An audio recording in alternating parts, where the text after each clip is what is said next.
जिस विषय पे आज हम आपसे बात करेंगे वो विषय है कि क्यों आज 90% मसीही लोग मसीह जीवन जीने में संघर्ष कर रहे हैं। इस विषय पे आज आप लोगों से बात करूंगा। तो मैं चाहता हूं कि जितने फेसबुक पे हैं वो फोकस करें, और जितने यूट्यूब पर हैं वो फोकस करें, और जितने आप जो हैं जूम पर हैं वो भी आप लोग आज का जो विषय है उसको फोकस करें। तो मैं 3 प्लेटफॉर्म से ये जो टीचिंग है आपको दे रहा हूं। मैं इसको फिर रिपीट कर देता हूं कि क्यों आज 90% मसीही लोग मसीही जीवन जीने में संघर्ष कर रहे हैं। जी, इस विषय पे आज आप और हम समझेंगे, सीखेंगे। क्या आप तैयार हैं? यस, आप तैयार हैं। चलिए, ऐसे कुछ क्षेत्र हैं। सबसे पहला पाप से संघर्ष, दूसरा गुस्से से संघर्ष, तीसरा नशे से संघर्ष, चौथा गरीबी से संघर्ष, पांचवा बीमारी से संघर्ष, और आखिरी वाला डर से संघर्ष। इन सभी 6 बातों से आज आप संघर्ष कर रहे हैं या कर रहे होंगे, जिसके चलते ये टॉपिक आपके बीच में मैंने रखा है। और मैं चाहता हूं कि इसको फिर से मैं आपको समझाऊं कि क्यों आज 90% मसीह लोग मसीही जीवन जीने में संघर्ष कर रहे हैं। एक बात आपके दिमाग में रखिएगा, और जितने जूम पर हैं वो भी सुनिएगा।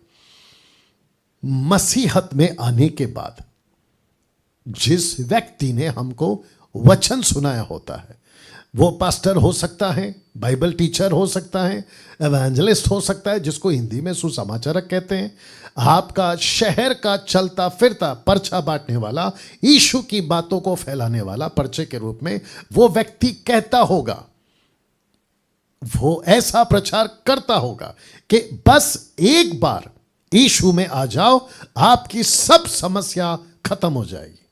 बस एक बार यीशु को अपना लो, आपकी बीमारी चली जाएगी, आप सब बातों से मुक्त हो जाओगे। लेकिन उसके बावजूद देखा गया है, समझा गया है, कानों से सुना गया है, और मुझे पूरे भारत से अगर मैं ऐसा ऐलान कर दूं कि पास्टर डैनियल राज आपके 24 घंटे में से 12 घंटे आप लोगों के लिए उपलब्ध रहेगा कि आप अपनी अपनी समस्याएं डैनियल राज को बताओ, तो मैं समझता हूं कि जैसे पिछले कुछ महीनों में इसको जब हमने ओपन किया था कि आपके लिए मैं उपलब्ध रहूंगा सुबह 10 से लेकर, आप सोच नहीं सकते हैं कि मुझे कम से कम प्रतिदिन 300 से भी ज़्यादा कॉल्स आते थे, और जिसमें 90% ये होता था कि पास्टर जी प्रार्थना कर दो, पास्टर जी ये समस्या है, ऐसी समस्या है, ना इससे छूट पा रहे, ना उससे छूट पा रहे, कभी नशा, कभी शराब, कभी गलत आदतें, कभी मोबाइल का चक्कर, कभी न जाने क्या क्या बातें, व्यभिचार। इन सभी चीज़ों में जब मैं सुनता था और मैंने उस वक्त में आकलन किया, ये बात को समझा कि क्यों आज मसीही लोग मसीही जीवन जीने में संघर्ष कर रहे हैं। दूसरी तरफ, या जितने सुन रहे रिस्पॉन्स करते जाएं, दूसरी तरफ जो प्रीचर, पास्टर, एवेंजलिस्ट जो सड़क पे आपको यीशु का पर्चा बांटे थे, वो ये कहते थे कि यीशु के पीछे चलना होगा, यीशु के लिए अपना क्रूस उठाकर यीशु के पीछे चलना होगा, आपको ये बातें त्यागनी होगी, वो बातें त्यागनी होगी। और आपने अपना हाथ भी उठाया था कि yes, I will follow the Christ, जैसा यीशु कहता है वैसा मैं चलूंगा। लेकिन उसके बाद में आपका जीवन 90% मसीही समाज में मसीही लोग संघर्ष करते हुए पाए गए। आज का मैसेज, आज का प्रचार बहुत ध्यान से सुनिएगा। जब आप सुन रहे होंगे और जैसे जैसे हम बिल्कुल आखिरी में पहुंचेंगे, मेरा दावा है आपसे, आप इन सभी बातों से, कौन कौन से, पाप से संघर्ष, गुस्से से संघर्ष, नशे से संघर्ष, गरीबी से संघर्ष, बीमारी से संघर्ष और डर से संघर्ष से छुटकारा पाने का रास्ता आपको मिल चुका होगा। जी हां, ताली बजाकर हम परमेश्वर को धन्यवाद देंगे। जी सभी, वंडरफुल जीसस। या तो मैं चाहता हूं कि इस बात को आपको समझना होगा आज कि इन सभी क्षेत्रों में इसका मैं 6 के जगह 7 कर सकता था, 6 के जगह 8 कर सकता था, या बहुत सारी समस्याएं हैं, लेकिन मैं समझता हूं कि जो मेजर 6 चीजें हैं आज आपके बीच में मैंने रख दिया है। या ये कौन सा, फेसबुक और यूट्यूब का भी चेक कर लेना, ठीक है ना। मैं चाहता हूं कि आप जो जूम पर हैं कुछ 170 और जो टोटल मिलाकर हैं 820, तो तकरीबन 1000 के आसपास आप लोग इस वक्त में मेरे साथ में लाइव हैं। और आप में से बहुत लोगों का भी जीवन शायद इसी के आसपास में संघर्ष करता हुआ बीत रहा होगा। जैसे मैंने फिर कह देता हूं, जैसे पहले कहा था कि इसकी समाप्ति में, आज का मीटिंग समाप्त होते होते आप इससे कैसे विजय पाएं, आप कैसे हासिल कर सकते हैं इसके ऊपर विजय, इसको आप समझ पाओगे। तो सबसे पहले संघर्ष पाप से, पहली बात। जी हाँ, तो मैं फिर पूछूंगा क्या हम सब तैयार हैं? या अगर आप लोग जूम पर जो हैं एक बार थम कर दीजिए, अगर आप लोग तैयार हैं तो एक बार थम कर दीजिए। या सिस्टर शेरी लोबो, या गॉड ब्लेस यू, या सभी सभी सभी, वंडरफुल जी। तो लिखा है पहला, पाप से संघर्ष या संघर्ष पाप से। इतिहास गवाह है, मैं रिपीट करता हूं कि इतिहास गवाह है, अच्छे अच्छे गिर गए इस गड्ढे में, अच्छे अच्छे गिर गए। नीता जी, अगर हिंदी का दिक्कत है तो आप देख लीजिएगा, इसको हम ठीक कर देंगे, गड्ढे में गिर गए, या अच्छे अच्छे गिर गए इस गड्ढे में। या दूसरे शब्दों में, ओल्ड टेस्टमेंट के जितने सेवक, न्यू टेस्टमेंट के जितने सेवक, और पहली सदी की कलीसिया लेकर 21वीं सदी तक अच्छे अच्छे इसके चक्कर में गिर गए हैं। लिखा है संघर्ष पाप से। जैसे ही हम पाप से छूटते हैं और हमको परमेश्वर के दास लोग, परमेश्वर के सेवक लोग, यहां तक कि बाइबल, यीशु की बातें, यीशु की शिक्षाएं यही सिखाती हैं। तुम मसीह बन गए हो, पाप नहीं करना। तुम यीशु में आ गए हो, पाप नहीं करना। बपतिस्मा हो गया है, पाप नहीं करना। प्रभु बोझ ले रहे हो, पाप नहीं करना। लेकिन उसके बावजूद संघर्ष करते हुए पाए गए 90% मसीह लोग। और मसीह से मेरा मतलब है, मसीही से मेरा मतलब है पास्टर्स भी, प्रचारक भी, बाइबल टीचर्स भी, और वो सभी तुर्रम खान जो खुद को अपोस्टल्स, प्रॉफिट, बिशप, रेवरेंड, पता नहीं क्या क्या बुलाते हैं, उन तक की मैं बात कर रहा हूं।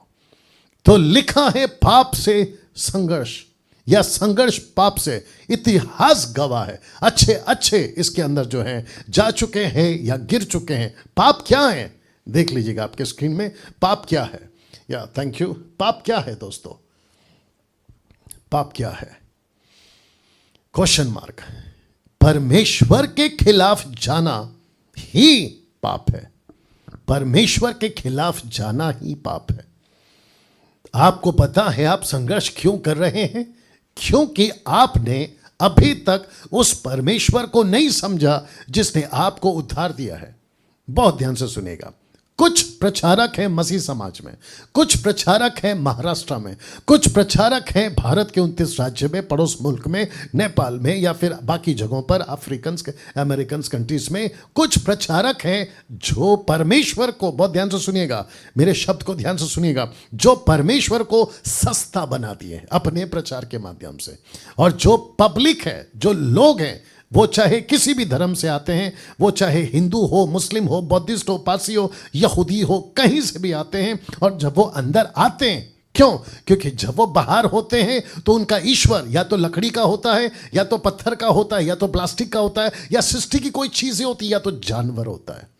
और उनको ऐसा लगता है कि वो तो बोलते नहीं थे, वो तो सुनते नहीं थे, वो तो कुछ करते नहीं थे, और हम जैसा मनचाहा जीवन जीते थे, नशा करते थे, सिगरेट पीते थे, दारू पीते थे, गालियां बकते थे, पाप करते थे। अब यहां पहुंचे हैं तो ये जो प्रचारक है ये तो अच्छा बता रहा है कि उद्धार पालो, स्वर्ग में पहुंच जाओ, आपके पुराने पाप माफ हो गए हैं, अब तुम जो है स्वतंत्र हो, आजाद हो, और यीशु आपसे प्यार करता है, आप उसका बेटा बेटी हैं, और वो आपका बाप है, यानी कि पिता।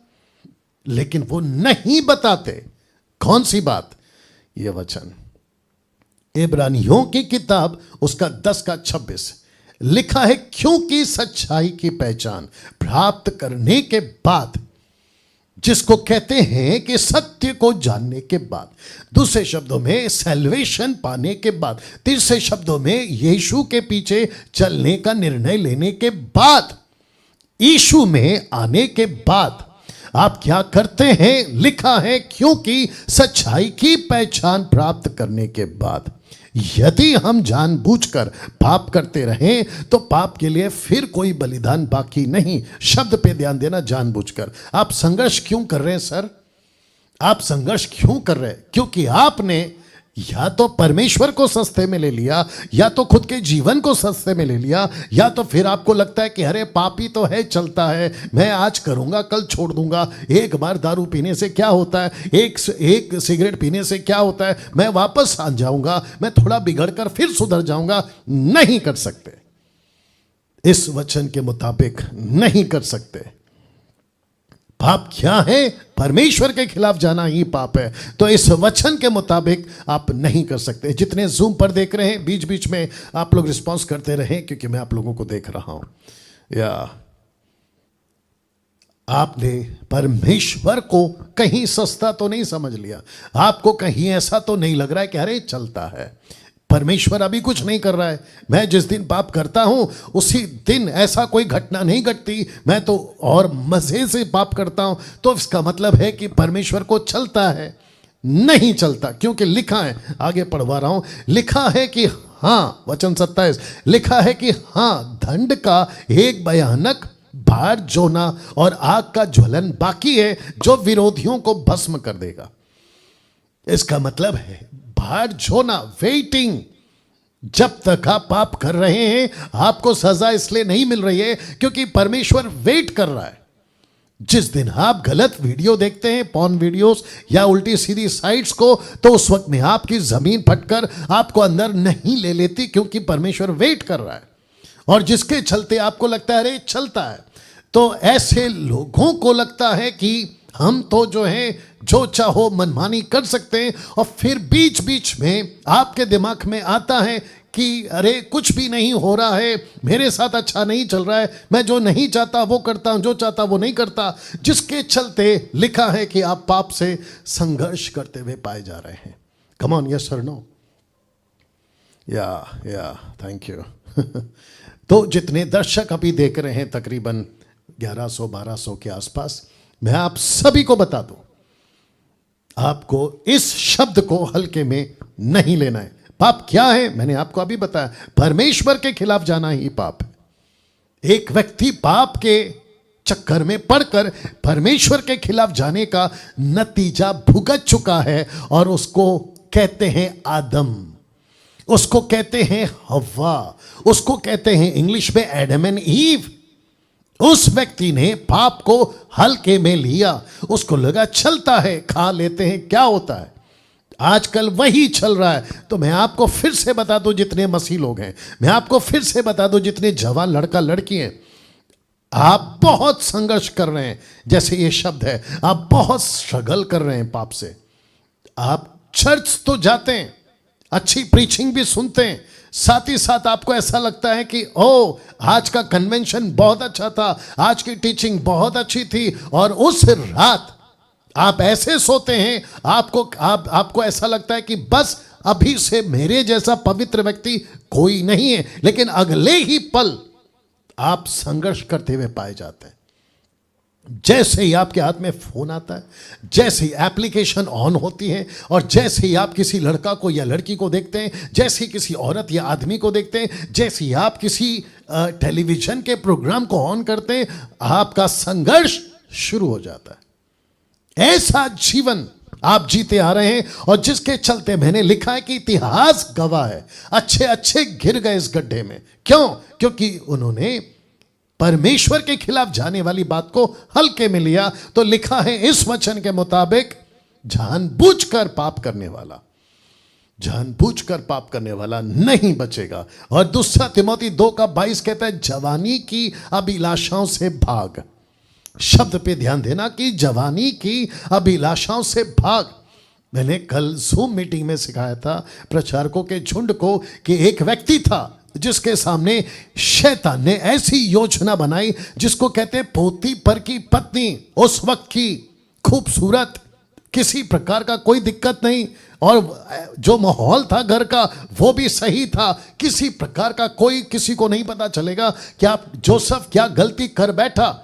वहां पर रानी का सपोर्ट, पति पोतीपर की पत्नी का सपोर्ट, और साथ ही साथ में घर में कोई नहीं है और ना ही सीसीटीवी कैमरा लगा है किसी प्रकार का। बट ऐसे टाइम पे लिखा है कि जोसेफ भागा। शब्द को ध्यान देना, जोसेफ भागा, जोसेफ भागा। आपको भागना है। आप संघर्ष कर रहे हैं, क्यों? क्योंकि आप रुक रहे हैं। संघर्ष क्यों कर रहे हैं? क्योंकि जिसको छोड़ देना है उसको पकड़ के रखे हैं। आपको तकलीफ है ना। मुझे एक लड़की मैसेज करती है कि पास्टर डैनियल, मुझसे गलत चैट्स छूट नहीं रहे। वो इसलिए नहीं छूट रहे हैं क्योंकि आपने पुराने दोस्तों को कट नहीं किया है।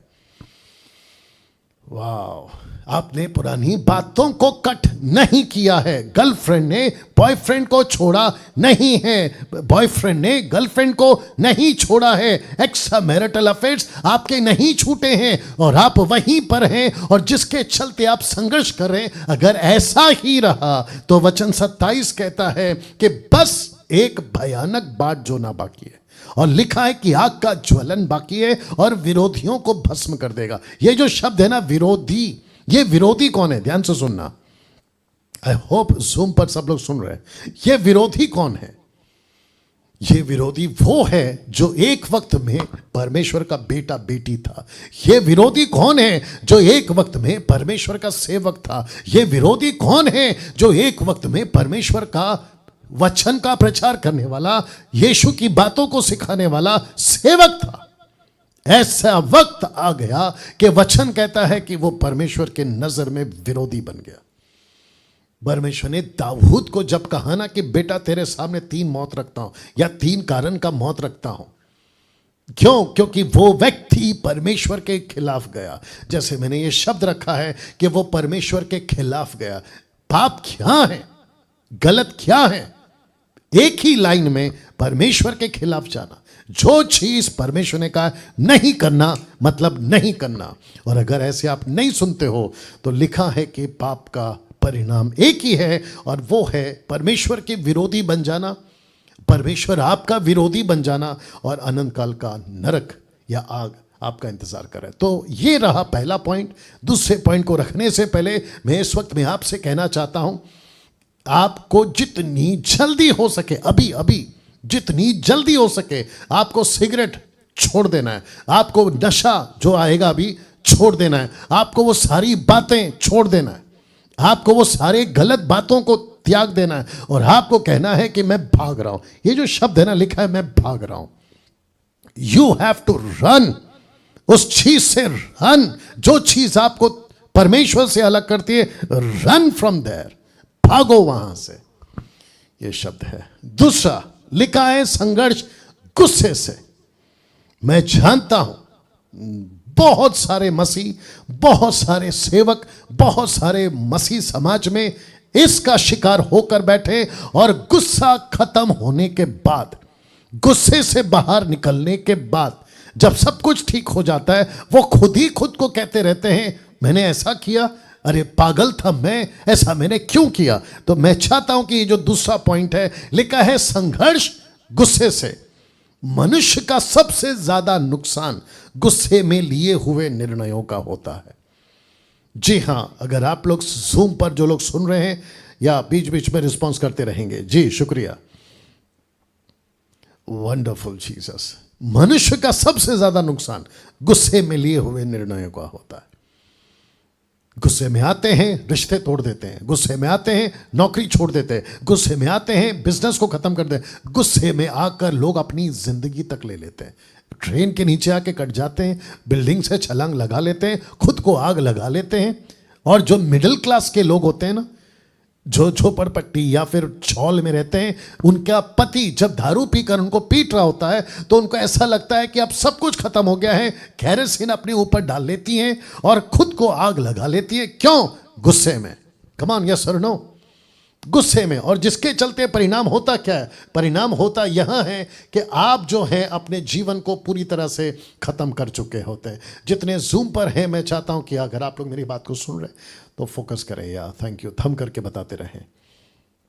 जी जी, गुस्सा मनुष्य को पूरी तरह से खत्म कर देता है। मैं चाहता हूं कि कुछ वचन आपके बीच में रखूंगा। भजन संहिता 37 का 8, आइए सुनते हैं। लिखा है, क्रोध से भरे रहें। रिपीट करता हूं, क्रोध से भरे रहें मतलब दूर रहें। और लिखा है कि जल जलाहट को छोड़ दें, मत कुड़ मतलब कुड़कुड़ाना नहीं, मत कुड़, उससे बुराई ही निकलेगी। वाह। दूसरा नीति वचन 14 का 29, इसको मैं इंग्लिश में भी कह देता हूं। प्रोवर्ब्स चैप्टर 14 वर्स 29, ऊपर जो वचन था जिसको मैंने अभी पढ़ा, सैम 37 वर्स 8, भजन संहिता 37 का 8।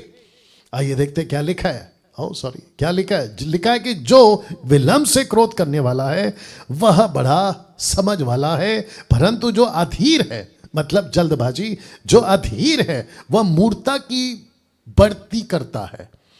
वो मूर्खता की बढ़ती करता है मतलब उसके पास कुछ भी ठीक नहीं होगा, सब मुसीबतें आएंगी ना।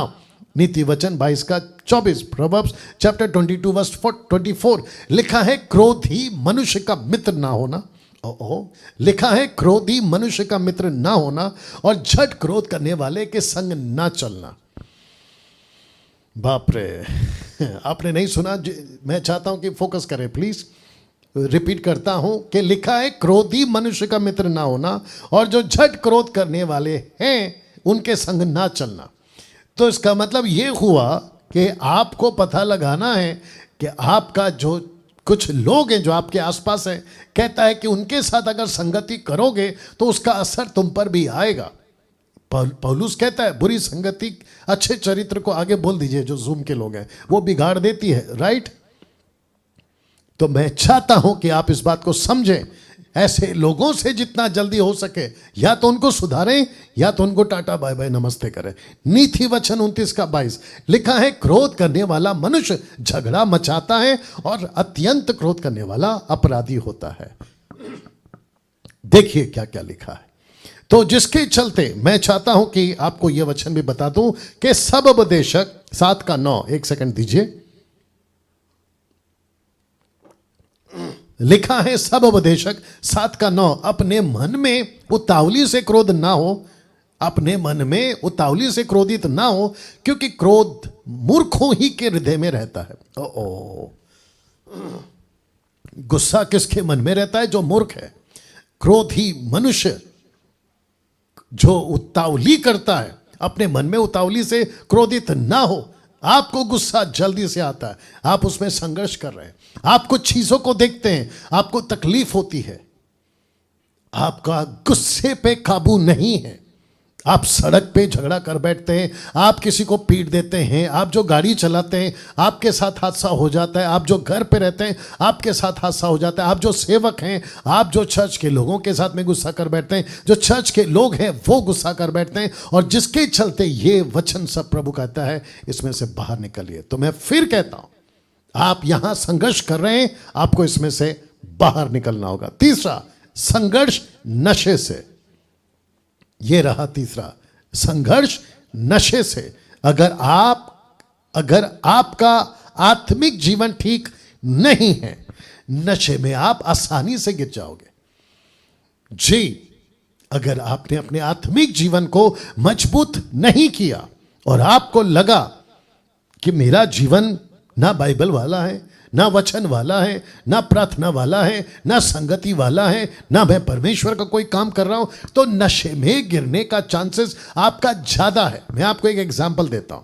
एक व्यक्ति मेरे ऑफिस में आए थे यहीं पे कुछ महीनों पहले।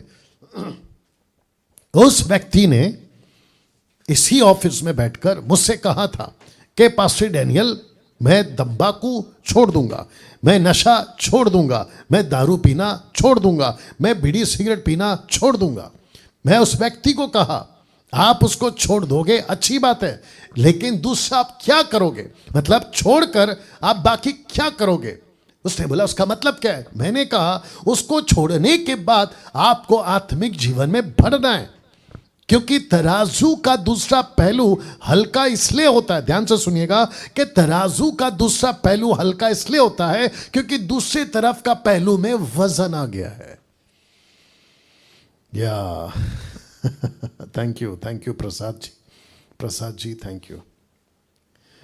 बहुत ध्यान से सुनेगा, मैं फिर इसको रिपीट करूंगा कि तराजू का दूसरा पहलू हल्का इसलिए हो गया है क्योंकि दूसरे पहलू में वजन आ गया है। आपका नशे का आदत से आपको नफरत इसलिए हो रही है क्योंकि आत्मिक जीवन में वजन आ गया है।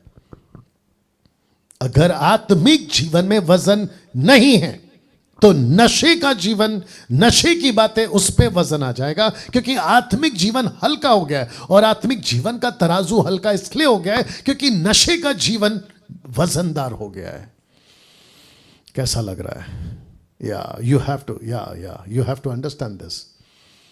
तो जितने भी लोग देख रहे हैं फेसबुक पे, मैं चाहता हूं कि खूब शेयर करें इस आज की वीडियो को। इसका रिकॉर्डेड वीडियो अपलोड करूंगा मैं बाद में, लेकिन अभी इसको खूब शेयर करें और साथ ही साथ वॉच पार्टी करें, जितना हो सके लोगों तक पहुंचाएं, ताकि इस नशे की आदत से लोग बाहर निकल सके। अभी तक कैसा लग रहा है? अगर जो जूम पर हैं या थम करके बता दीजिए। Thank you Deepak Kumar, thank you. मैं फिर कहता हूं, अगर इस वक्त अभी मुझे कोई देख रहा है, आपको तंबाकू की आदत है, बीच बीच में आप खा लेते हैं, गुटखा का पैकेट आप खा लेते हैं, बीच में आप दारू पी लेते हैं, और आपको लगता है कि हफ्ते में एक बार तो पी सकता हूं, महीने में एक बार तो पी सकता हूं। मुझे किसी ने बोला कि पास्टर डैनियल, मेरे किडनी में पत्थर हो गया है। मैं डॉक्टर के पास गया था, तो डॉक्टर कहता है कि अगर किडनी में पत्थर हो गया है तो आप जितना बियर पियोगे वो पत्थर निकल जाएगा। ए भाई वो डॉक्टर है, अविश्वासी है, आत्मिक नहीं है, वचन को नहीं जानता, यीशु को नहीं जानता, संसारिक है, इसलिए वो बातें कर सकता है। और वचन कहता है कि संसार का ज्ञान परमेश्वर के निकट मूर्खता है। आप उसकी बातों को सुनकर, सेवक होकर, मसीह में होकर, अगर आप ये तरीका अपनाओगे किडनी का पत्थर निकालने का, तो फिर आपसे बड़ा मूर्ख और कौन हो सकता है बताइए। या प्रार्थना करो प्रभु से, और परमेश्वर के लिए कुछ भी असंभव नहीं है। मैं रखूंगा आगे, कुछ भी असंभव नहीं है। तो इस वक्त आपका नशा कुछ भी हो सकता है।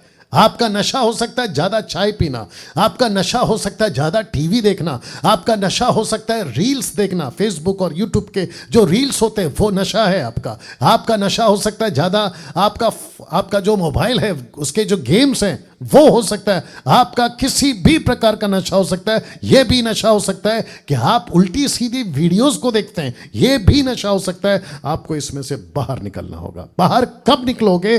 जब आपका आत्मिक जीवन में वजन आएगा।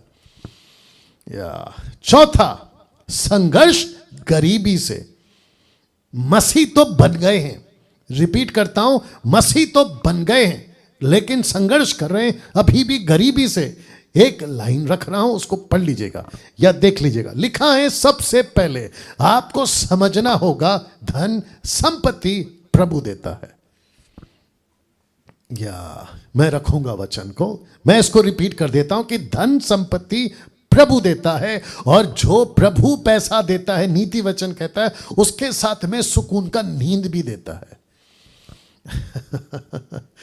एक वचन रख रहा हूं, मैं चाहता हूं कि उसको आप पढ़ें। नीति वचन 22:4 लिखा है, नम्रता और यहोवा के भय मानने वाले का फल धन महिमा जीवन होता है। तो जीवन का मतलब होता है लंबी उम्र, महिमा का मतलब होता है रिस्पेक्ट सोसाइटी में, और धन कौन देता है? परमेश्वर देता है।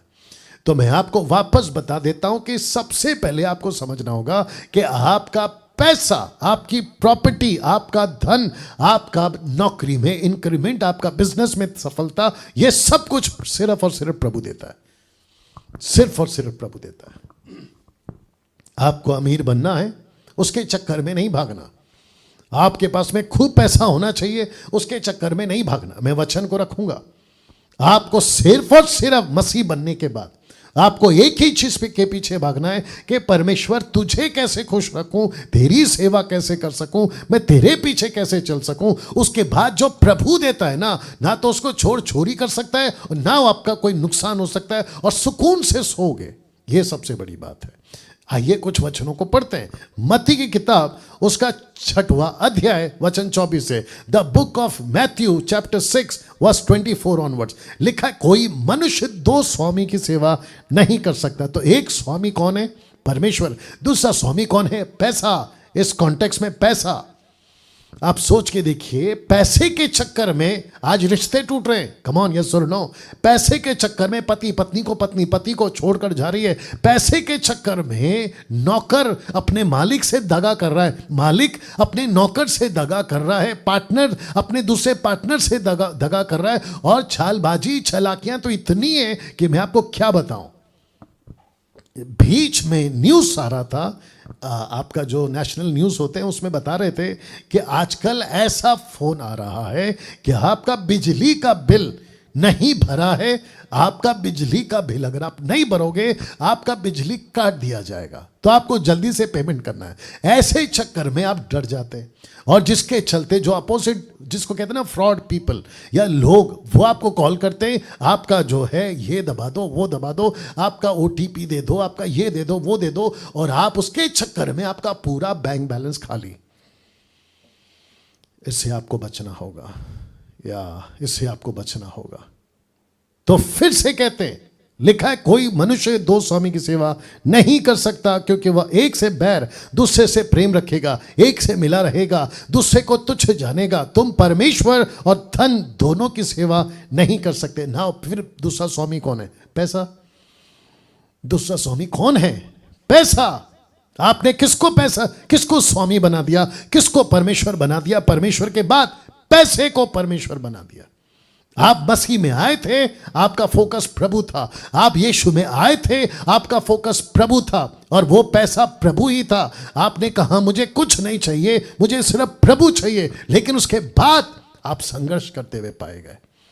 आपका जो जीवन है उसमें आप संघर्ष करते हुए पाए। अमीर कैसे बनो, पैसे वाला कैसे बनो, कौन से पास्टर के पास जाओ जो हाथ रखे और मैं अमीर बन जाऊं, कौन से अमेरिकन अफ्रीकन पास्टर के पास जाओ जहां पर मैं जो है हाथ रखेगा और मुझे पैसे आ जाएंगे। ऐसी सभी बातों के साथ आजकल जो है ये बातें सिखाई जा रही है। Wonderful Jesus. आप अपना प्रभु भोज ये देखिए ऐसे, और जितने लोग हैं वहाँ पे भी तैयारी कर सकते हैं, लेकिन अभी नहीं। मैं सिर्फ बता रहा हूँ आपको। आप जब प्रभु में आए थे ना, आपका फोकस सिर्फ प्रभु था, लेकिन वक्त बढ़ते बढ़ते आप बदलने लगे। बीच में कुछ पास्टर्स ऐसे हैं, खास करके पंजाब से, बिंदर जी आप सुन रहे होंगे, आपके क्षेत्र से, कहते हैं कि पॉकेट में, पर्स में ATM कार्ड को निकालो, उसके ऊपर हाथ रखो और आपका ATM को हम प्रार्थना करेंगे और आपके ATM में पैसे आएगा। इससे बड़ा बकवास और इससे बड़ा पाखंड और इससे बड़ा धोखा और क्या हो सकता है बताइए? ऐसे पैसे नहीं चाहिए। ये टोटल शैतान के लोग हैं, ये पूरी तरह से मसीह को बिगाड़ने वाले लोग हैं। तो मैं फिर कहता हूं, लिखा है कि तुम 2 स्वामी की सेवा नहीं कर सकते। ये दूसरा स्वामी कौन है? पैसा। वचन 25 लिखा है, इसलिए मैं तुमसे कहता हूं कि अपने प्राणों के लिए चिंता ना कर, जबकि लिखना चाहिए चिंता कर, जबकि लिखा है मत कर। क्योंकि हम क्या खाएंगे, क्या पिएंगे, क्या शरीर के लिए क्या पहनेंगे, क्या प्राण भोजन से, शरीर वस्त्र से बढ़कर नहीं है। यीशु कहता है कि डैनियल, यीशु कहता है कि जूम के लोगों, यीशु कहता है फेसबुक और यूट्यूब के लोगों, चिंता मत करो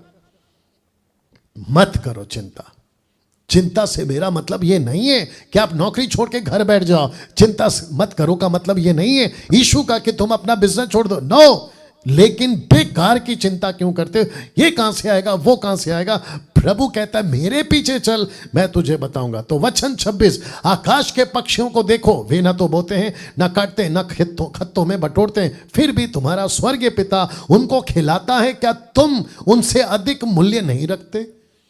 वचन 27, तुम में कौन है जो चिंता करके अपनी आयु में एक घड़ी भी बढ़ा सकता है? नहीं बढ़ा सकते। तो संघर्ष क्यों? पैसे के क्षेत्र में संघर्ष क्यों? गरीबी को लेकर संघर्ष क्यों कि मैं गरीब हूं? यह संघर्ष क्यों? लिखा है, वस्त्र के लिए क्यों चिंता करते हो? जंगली शोषणों पर ध्यान करो कि वे कैसे बढ़ते हैं। वे ना तो परिश्रम करते ना काटते हैं, तो भी मैं तुमसे कहता हूं कि सुलेमान भी अपने सारे वैभव में उनसे किसी से के समान वस्त्र पहने हुए ना था। या वचन 30, इसलिए जब परमेश्वर मैदान की घास को जो आज है और कल भाड़ में झोंकी जाएगी ऐसा वस्त्र पहनाता है, तो हे अल्प विश्वासियों, तुमको वह उनसे बढ़कर क्यों ना पहनाएगा। वचन 31, इसलिए तुम चिंता करके ये ना कहना कि हम क्या खाएंगे या क्या पिएंगे या क्या पहनेंगे। वचन 32, क्योंकि अन्य जातियां, याद रखो अन्य जातियां, जिनका ईश्वर पत्थर है, जिनका ईश्वर जानवर है, जिनका ईश्वर लकड़ी है, जिनका ईश्वर सृष्टि है, लेकिन आपका मेरा परमेश्वर जीवित परमेश्वर है। राइट और नो? या सिस्टर अनामिका जी ठीक से बैठिए।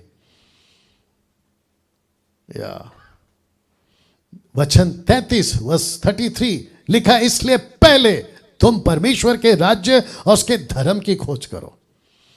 आगे वचन सुनिए, लिखता है तो ये सब वस्तुएं भी तुम्हें मिल जाएंगी। वाह पास्टर डैनियल, आज मेरा घर झोपड़े का है तो क्या हुआ? आज मेरा घर छौल में तो क्या हुआ? आज मेरे पास नौकरी नहीं है तो क्या हुआ? आज मेरे पास में बैंक बैलेंस नहीं है तो क्या हुआ? मेरे पॉकेट में पैसा नहीं है तो क्या हुआ? मेरे घर पे राशन नहीं है तो क्या हुआ? परमेश्वर कहता है चिंता मत कर, तू मेरी खोज कर, मैं तेरी खोज करूंगा। तू मेरा घर बना, मैं तेरा घर बनाऊंगा। तू मेरा सोच, मैं तेरा सोचूंगा। कम ऑन, यस और नो? या वर्स 34 लिखा है, अंत कल की चिंता ना करो, क्योंकि कल का दिन अपनी चिंता आप करेगा। आज के लिए आज ही का दुख बहुत है। यीशु ने कभी वादा नहीं किया कि मैं तुमको अमीर बनाऊंगा, कभी नहीं, कभी नहीं।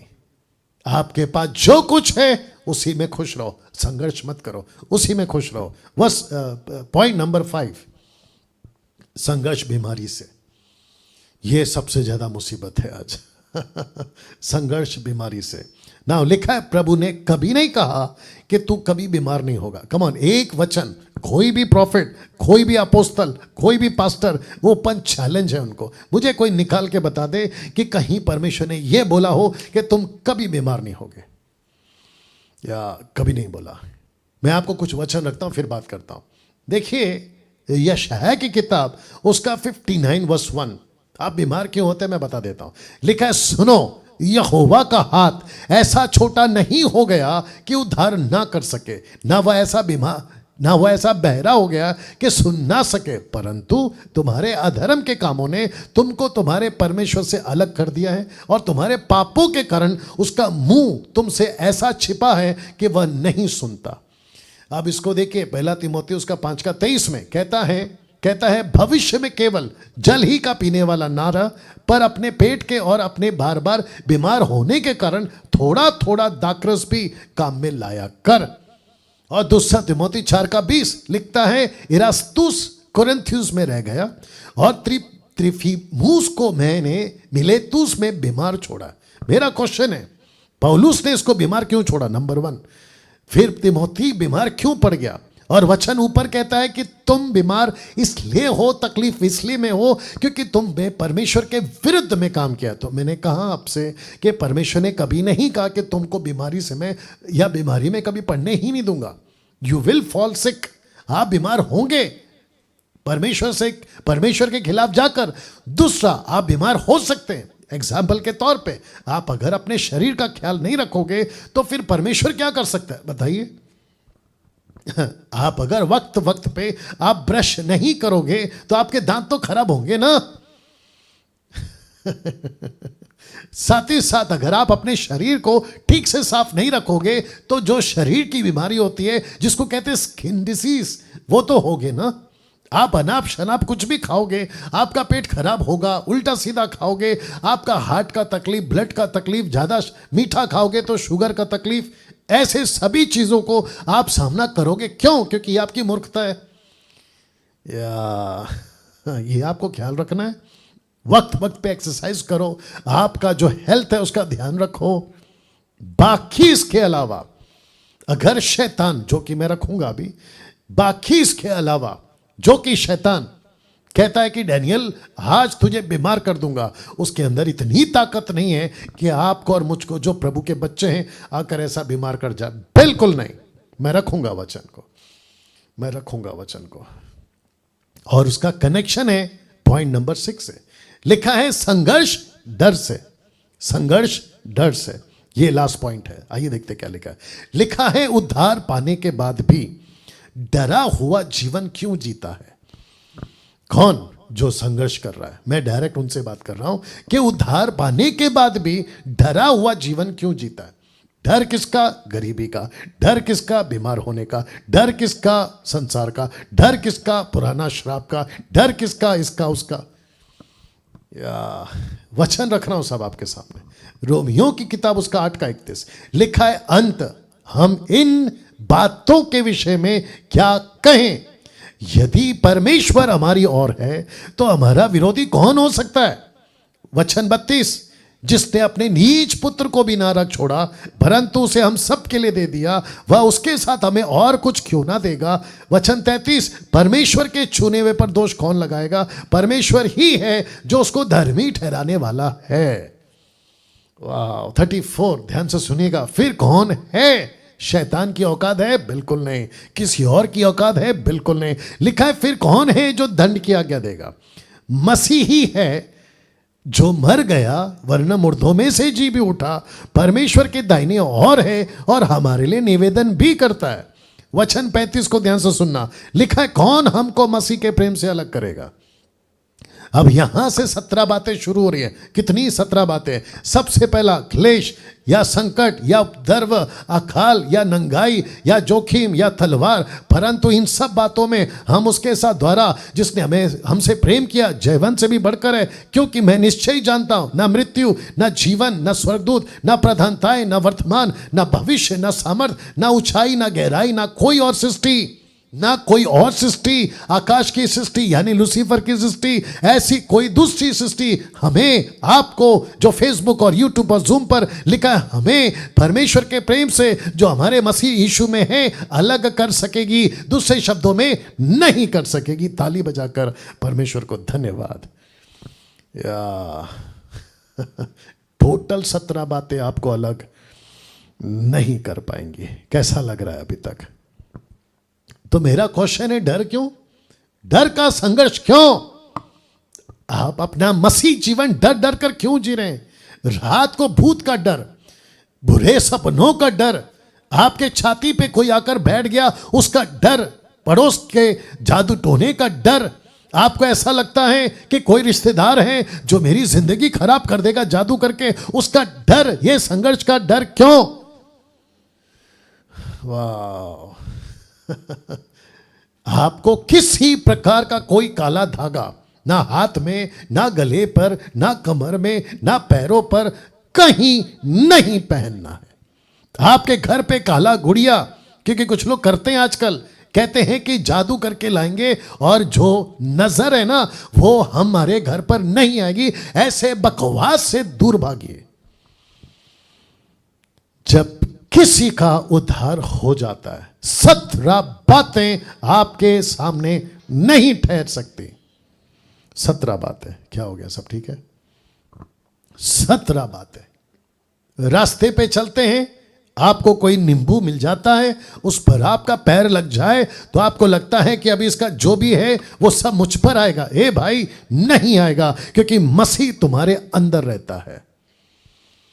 कुछ लोग कहते हैं मुझ पर किसी ने श्राप बोला। आपको पता है जो बीच में मार्केट में सिग्नल पर जो थर्ड जेंडर के लोग होते हैं, वो जो तालियां बजाते हैं, आपने अगर उनको पैसा नहीं दिया तो कहते हैं कि वो हम पर श्राप बोलते हैं। क्या वो श्राप हम पर लागू होगा? नहीं होगा। पैसे देना नहीं देना वो आपकी मर्जी है, लेकिन उनका किसी प्रकार का कोई श्राप आपके ऊपर नहीं होगा। राइट ब्रदर बिंदर सिंह जी, नहीं होगा। या साथ ही साथ कहते हैं कि पुराना पूर्वजों का कोई श्राप हम पर आएगा नहीं आएगा। किसी का श्राप हमारे ऊपर रहता है नहीं रहता। कब? मसीह बनने के बाद।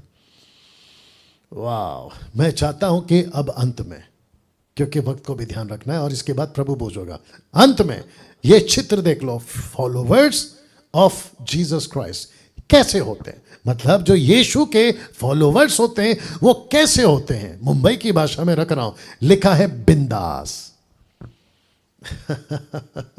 हम मसीह लोग कैसे होते हैं, जरा जोर से बोल दीजिएगा, दीपक कुमार या बाकी जितने लोग हैं, हम कैसे होते हैं? बिंदास।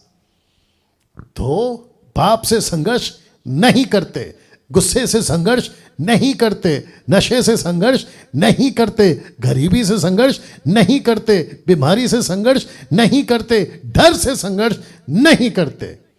और इन सब पर मसीह यीशु हमको कहता है विजयी जीवन देता है, विजयी जीवन देता है।